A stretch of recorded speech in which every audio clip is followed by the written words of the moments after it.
I'm with John Jekovich, World War II veteran. Good evening.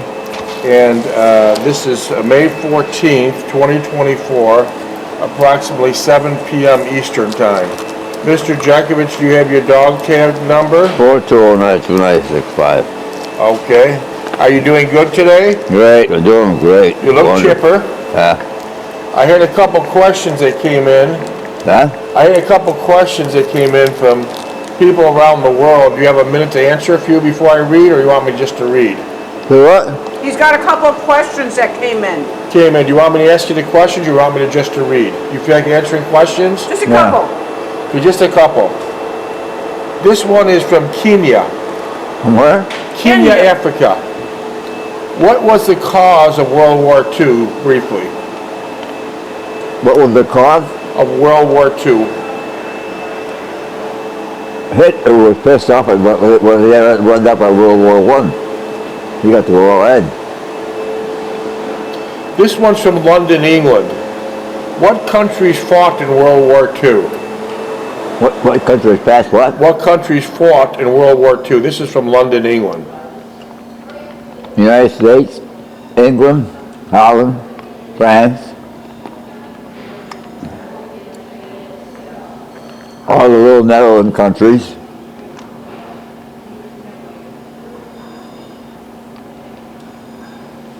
This question here is from Los Angeles, California. What were the turning points of World War II? The Allies got, the Germans got lost all equipment. They had no equipment left.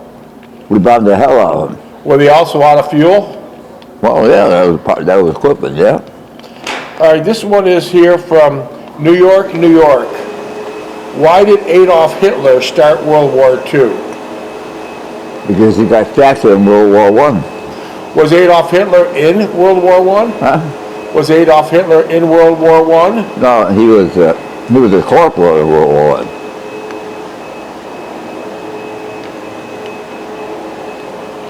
All right, this one here is from Paris, France. Did the Pearl Harbor attack signal the United States to beginning of the start of them entering a World War II for the United States? Was the Pearl Harbor attack the entrance for the United States against yeah, yeah. Do you remember what you were doing on that day? Sunday morning, Sunday afternoon, Yeah. I was straightening out quick. How old were you then? 17. So where were you when Pearl Harbor on December 7th attacked? He just said he was skating on the creek. You were ice skating?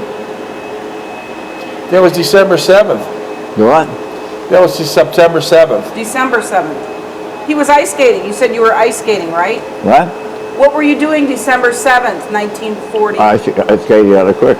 Ice skating on a creek. Okay.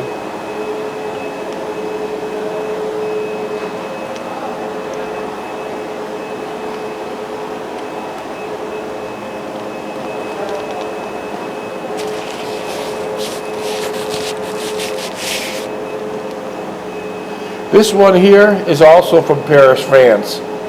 The Geneva Convention issued a list of rules of war. What do you think these are? Does it seem strange to have rules of war? Were you familiar with the Geneva Convention? Yeah. What was it basically about? They want to know. Stop the war. No more wars.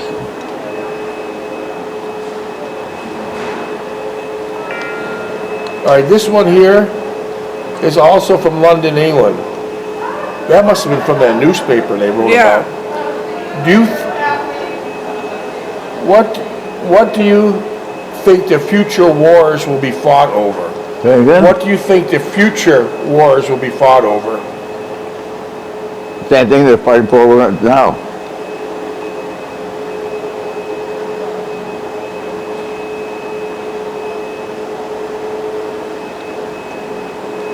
So, John, did you ever run across any of those Jewish concentration camps? Yeah. What was that like?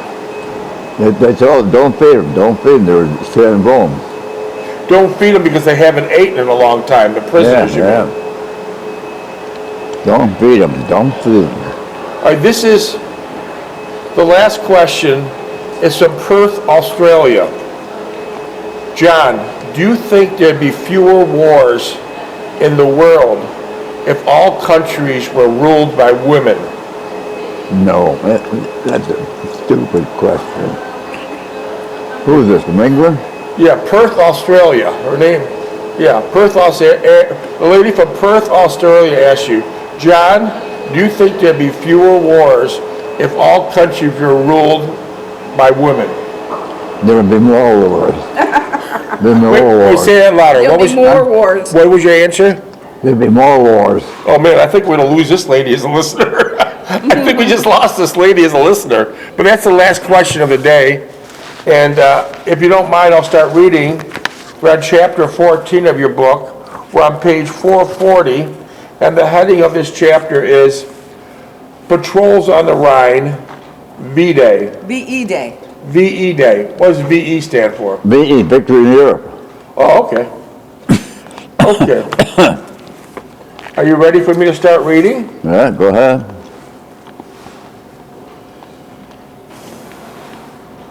Do you believe that about that lady from Perth, Australia? Huh? The question, the lady from Perth, Australia, do you really believe there'd be more wars and women?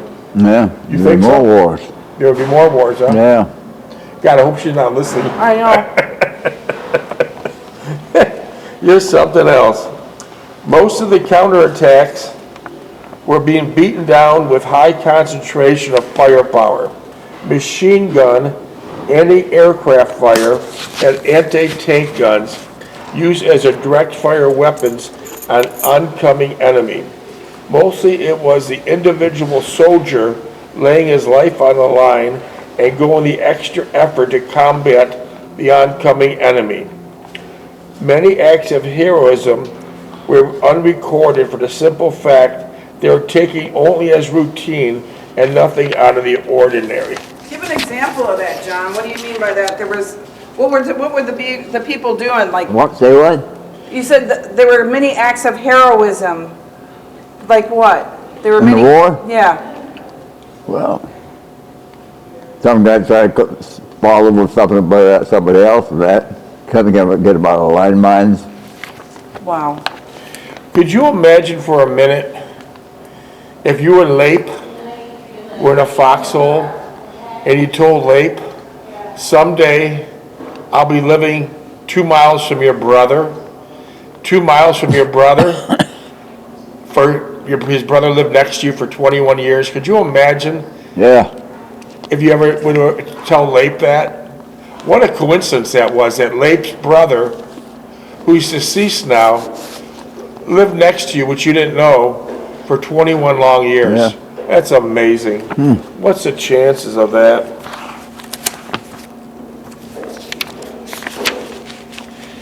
I've gotten used to replacements, and I believe they had gotten used to my ways. Calhoun became indispensable as a gunner, as he had natural talents, for although he took many unnecessary chances, and I would admonish him for that. Shepard and Tuttle were a bit more reserved in their actions, which I thought was all right compared to Calhoun. We had not received a replacement for Eisler and the other ammo bearers who became casualties. Eisler is the soldier that burnt his hand so badly he had to be shipped back to the States, right? He did what?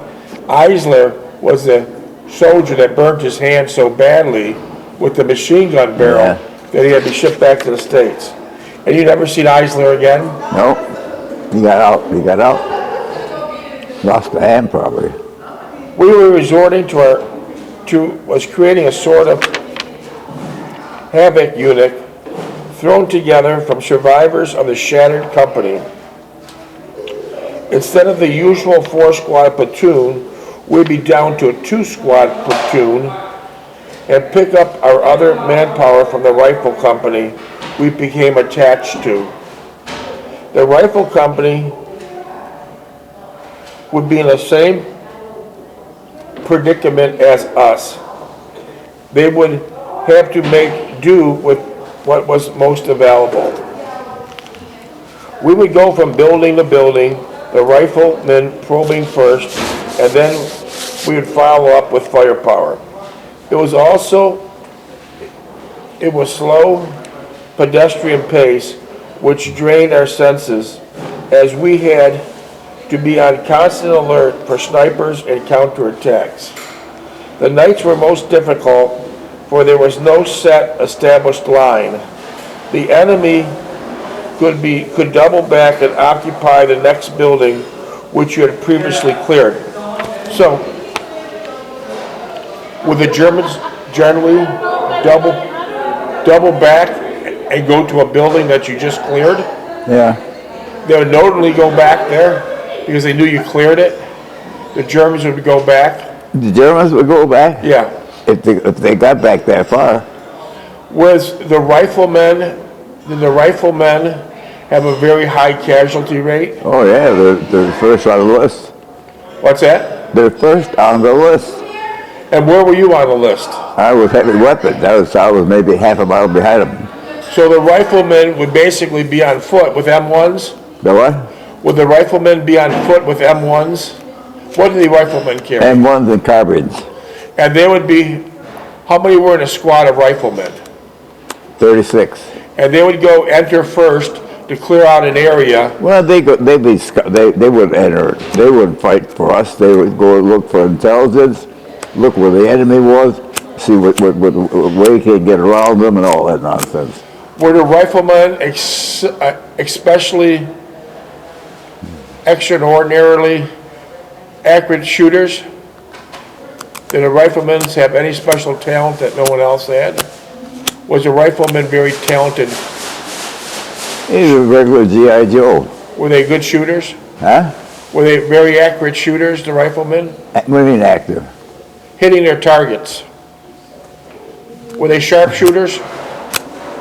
No, you had snipers in every outfit. They were expert marksmen.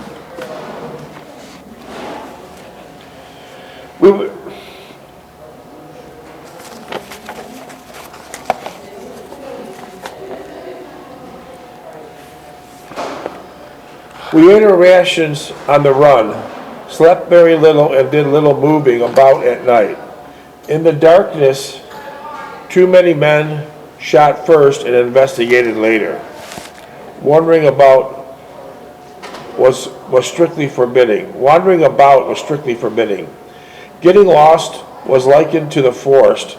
It was a personal problem, and no one would venture out to look for you. It was like fighting in the maze, and nobody knew the way out. So did a lot of soldiers go into the woods at night? At night? Yeah. Wander into the woods? But they wouldn't wander. If they were ordered to go in there, they would go in. They don't wander around. They just sit there until tell what the hell to do. The riflemen would fire their bazookas point blank into a second-story window of a factory, and we would immediately shower the area with 30 caliber tracers and armor-piercing rounds. What's a tracer? Tracer. When you fire it out, it leaves a red streak go up behind it. Is it also a bullet? Yeah, it's a bullet. It gives you better, you know where the target is. Tuttle was darting between the buildings, returning with much-needed ammo. When he was fired upon by a sniper, as he dodged between buildings, the sniper outguessed him and caught him in the driveway of the warehouse. The sniper hit him in the leg and the shoulder, and we pulled him to safety. I could see that his wounds were pretty serious. Luckily, a medic was nearby and stopped the bleeding, and the most serious wound was in the leg. He was evacuated to the rear, and we never saw him again, and knew eventually how he made out. So when Tuttle got hit, that was it. You never seen him again. Yeah. You think the wounds were fatal? The what? You think Tuttle's wounds were fatal? No. You think he survived? All depends how badly he was hurt. He'd go either to the Nate station, he'd go back to France. If it was more serious, he'd go to England, And if it was real serious, you go to the United States. I was under strength in the squad as the entire platoon and company. I knew they were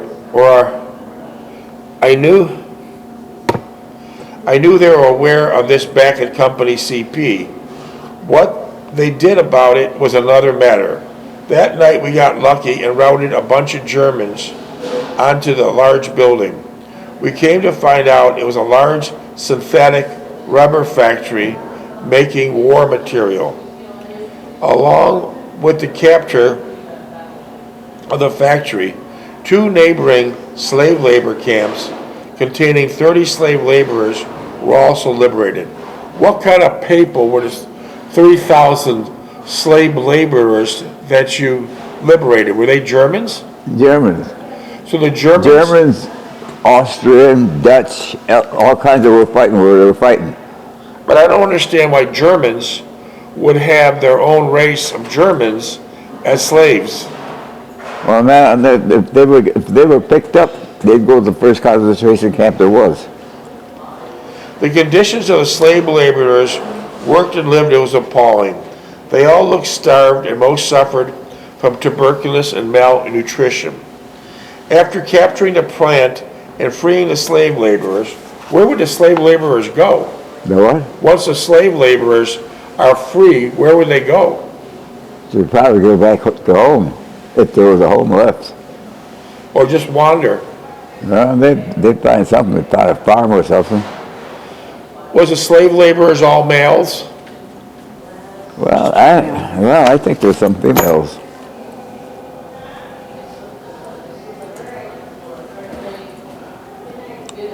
After capturing the plant and freeing the slave laborers, the 2nd Battalion continued on and captured the town of Sycamore.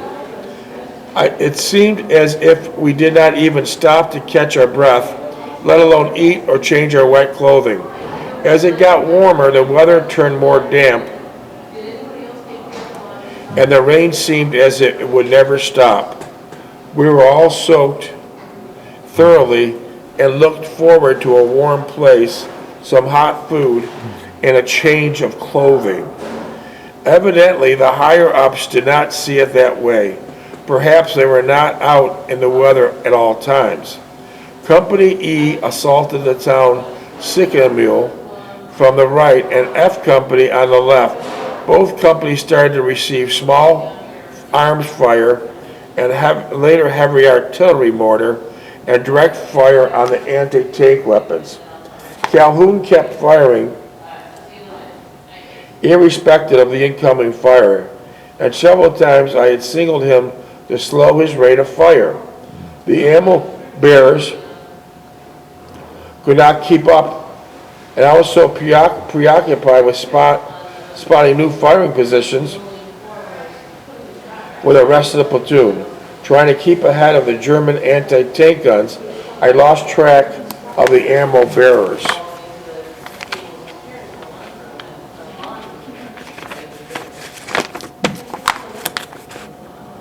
One got hit and I felt bad, for I was not watching them as closely as I should. I did not know him too well and probably spoke to him once or twice. The medic told me that his wounds were serious enough for him to be evacuated to England and perhaps the United States.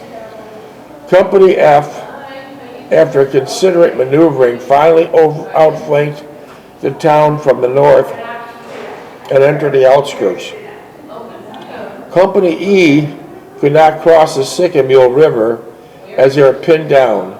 Company G was sent in to make a deep flanking movement from the right of the squad in order to accompany them.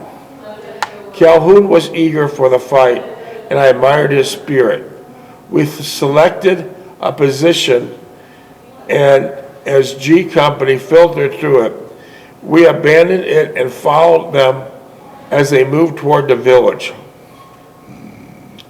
After a fierce fight, Companies E, F, and G were in the village, or what was left of it. We set up a defensive position for the night.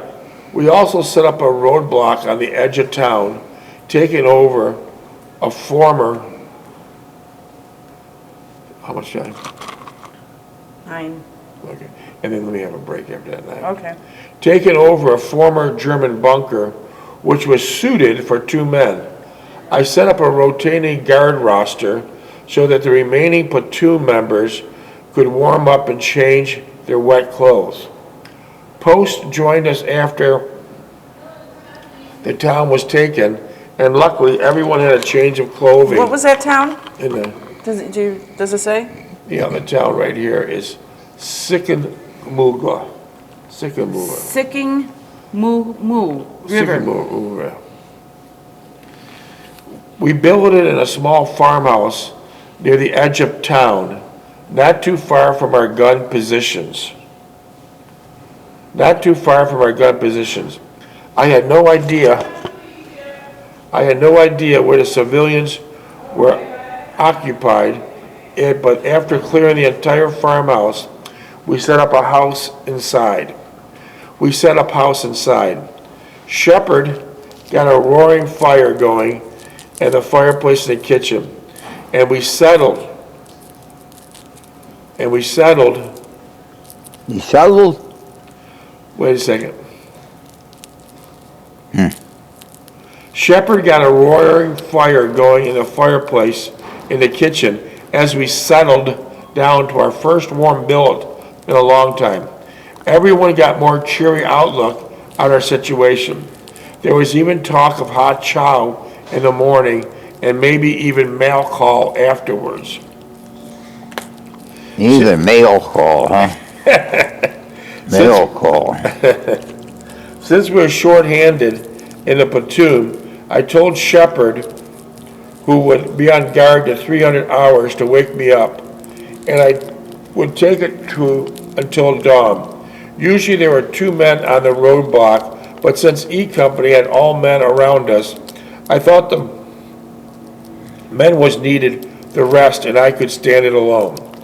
At 3:15 hours, Shepherd was shaking me from a deep sleep, and for a few seconds I did not know where I was. The entire room was warm and comfortable, and I did not want to leave its cozy haven. As I walked to the roadblock in the stillness of the night, I thought it had been a long time before dawn. I relieved the other men and the ammo bearer, whom I vaguely knew. We just waved at each other as he told me everything was quiet. Everything was quiet, huh? Yeah.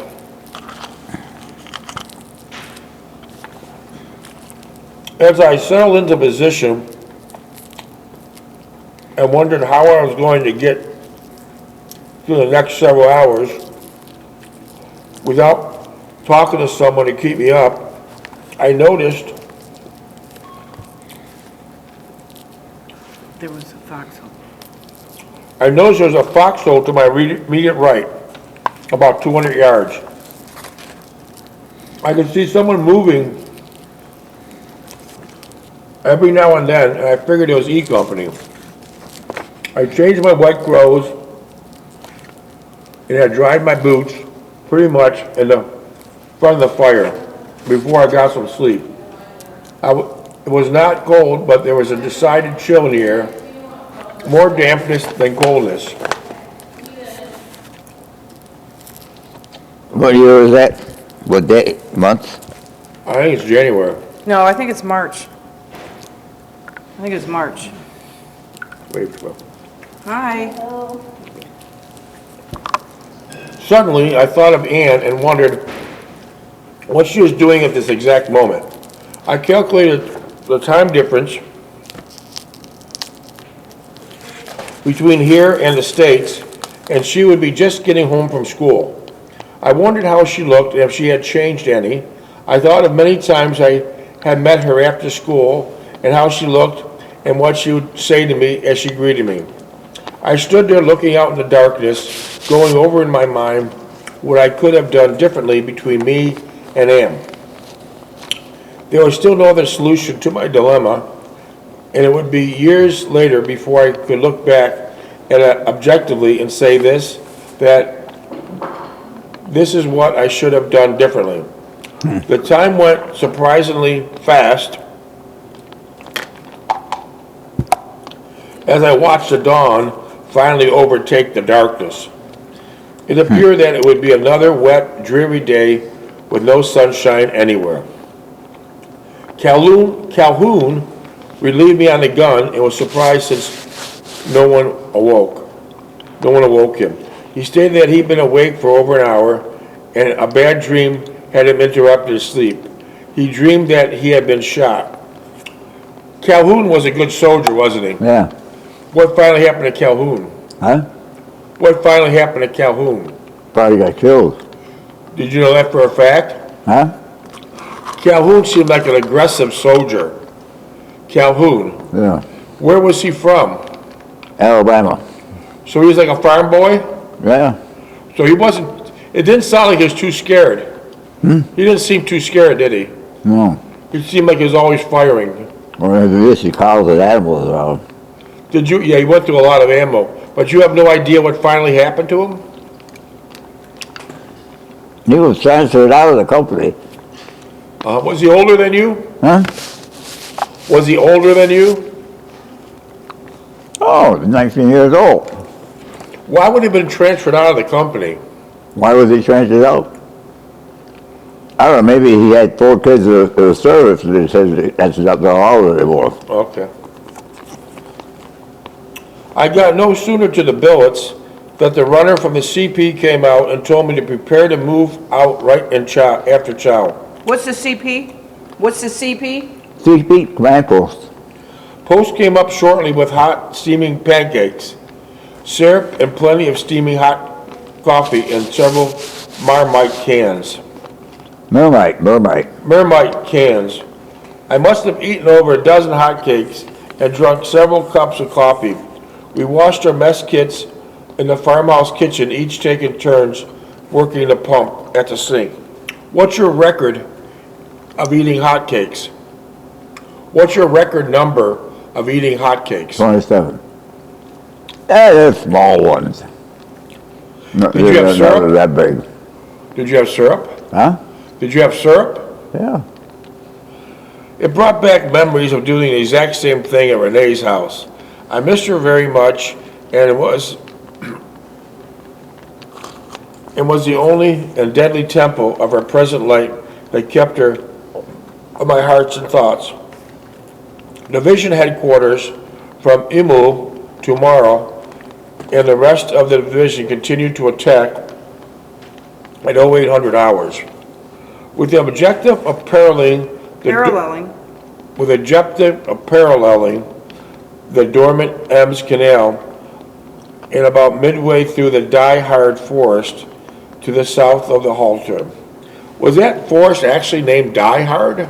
In the forest? Yeah. Yeah. Die-Hard? That's German. I wonder if that's where they got the battery name from. Well, there was probably an ambush or a fight there or something.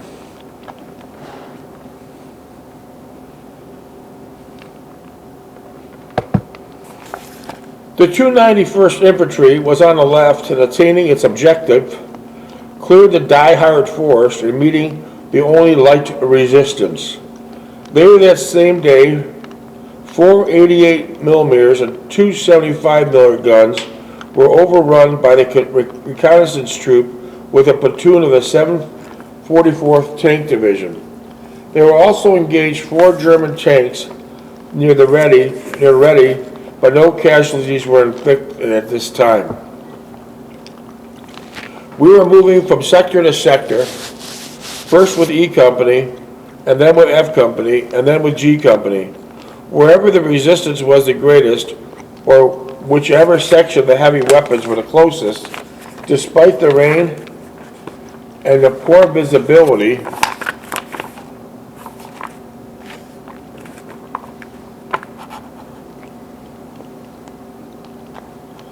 we continued in our momentum and swept the enemy from west bank of the Dortmund-Ems Canal.